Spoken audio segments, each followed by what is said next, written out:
Okay, so we're inside the car now, Alan. What should I be looking for sat in the driver's seat? First things first, Matthew, make sure you do get in the driver's seat and do drive the vehicle.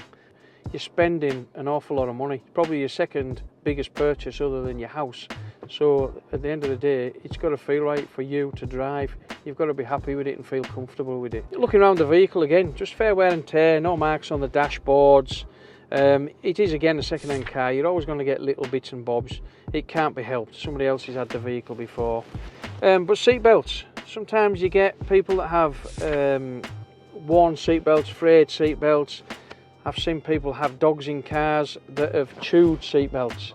Right. Luckily now, when a vehicle goes through the workshop and it's MOT'd, a frayed seat belt will be classed as an MOT failure. So that should not escape the technicians when it goes through the workshop.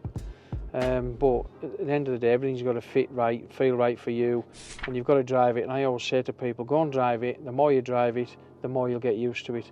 And if you're not happy driving on roads where you're buying your vehicle from, if you're not living a million miles away, see if you can take it home and drive it around familiar roads. I often say to people, drive it at home where you feel comfortable.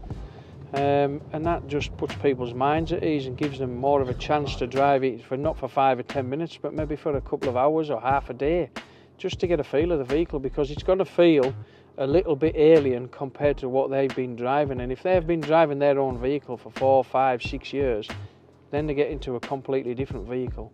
It's going to feel really strange for a while. Okay, so we're out in the car now, Alan. Yep. And I'm having a drive. What should I be looking for when I'm driving the car? First things first, before you set off, make sure you get your seat in the correct position and your mirrors in the correct position. Make sure you feel comfortable totally before you set off. Nothing worse than getting into an alien or another vehicle that you're not used to and not being comfortable.